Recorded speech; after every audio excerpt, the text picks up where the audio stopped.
So welcome back to Giant Monster Games. My name is Adrian, and today I'm going to show you what I've been up to these days. You guys haven't really seen much of me, so I've been working on this little video game here. We're working inside of Unity. It's it's just a work in progress. I'm using it largely to learn. This is the actual game running. It has a bunch of things. Again, you can pan scroll, so I'm clicking on the middle mouse button. I can zoom in, I can zoom out. There is a bunch of things. You can see that there's some days and whatnot ticking down up here at the top. And the whole idea of the game is it's kind of RimWorld inspired. You can make people, in this case, and they are going to go and do tasks. So as I make people, so I'll make a bunch of them here. The little green nodes here, these little things are food. The little blue one over here is cryptopods, or cryopods, I guess is what I've actually called it. So they go grab stuff, and then they bring it, and they drop it back off at the stockpile over here. So this is the logic that's working on right now. Surprisingly, this is a fair amount of stuff. For me, at least, a fair amount of stuff. They also navigate, so all of the walls here are actual things that can be blocked, so they will navigate around and go through actual doors. Also, all the green things you see are obstacles that they will avoid as well, so they'll navigate around tables and around boxes and stuff like this. The art is not mine. The art is just temporary. I'm just using it to, like, drive logic, though I do very much enjoy this art style, and maybe I will mimic this in some way. Additionally, all of the people, all the little diamonds you see here, I'm going to zoom in on them so you can see them doing stuff. All of these little people, when they are spawned, they actually are spawned with a name, so you can see they spawn with a first name, a last name, they have a full name as well, they get a gender, they get an age, they get a profession, so what kind of profession they work in, they get an ID code, so eventually we can look them up, and they have a bunch of things running. So currently they have a health, they have a hunger, and they have a sleep. The sleep is not actually hooked up right now. Still working on solving that one, but they get hungry.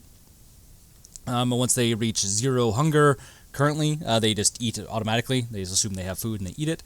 With that, all of the resources over here, you can see, are also being tracked. So as they bring in food, they'll put it here, but as they eat food, they remove food from here.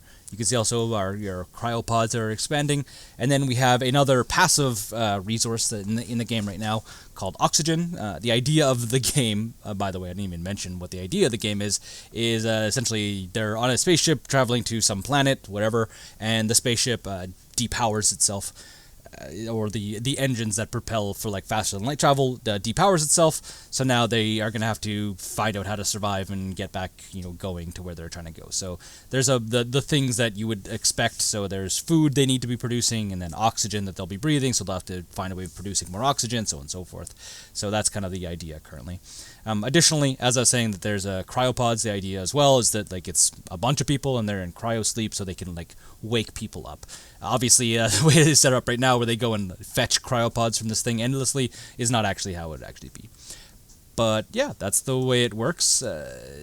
Yeah, so, and I've made it so as well that the idea is that different ages are based on like probability, so you won't see kids are like really uncommon, or like people over 80 are really uncommon. So it's like there's that age group that is like, these are most likely the people that would be traveling to a different planet. So the other thing I've been working on is I wanted to learn how to do modding, which is kind of how I spun off into making a video game. So I went and figured out how to make a mod, and I made a give me Christian values. I don't know why. Actually, I know why. Someone asked. I saw on like some forum, someone's like, hey, can I get crosses? There's no crosses and stuff for Christian. So, and I was like, I just want to figure out how to do stuff, so I did it. I'm not Christian, for the record. It's just something I did for someone else. But I made this little mod called Give Me Christian Values. It adds a couple different things. It adds a bunch of different art sculptures and columns to the Christian ideology background. Additionally, it also adds in a meme called Christian Values, which adds in a bunch of things. So you can only have one spouse. You can only have charity can't be it's worthwhile or important. You can't like what is it? This was execution can't be honorable. So forth. It's not actually very restrictive. It looks like it's very restrictive because it has all these things, but it's easier to say you can have any of these 5 things, but not that 6th thing, than it is to say you can't have that 6th thing in modding. It's a thing. Yeah. So I made this just for fun. It looks like 62 people have it as favorite, and 2,800 people have downloaded. That's kind of neat. So yeah, that's the other thing I've been working on. So if you guys are wondering where I have been, that's what I've been doing. That's about it. I just wanted to give you guys a little channel update because I haven't talked to you guys in a little while. Anyway, until next time though, my name is Adrian. This has been Giant Monster Games. Thanks for watching, and don't forget to game like a giant monster. That's my catchline. I'm going to change that one day. Not sure if I'm happy with it anymore. We'll see. Alright, goodbye.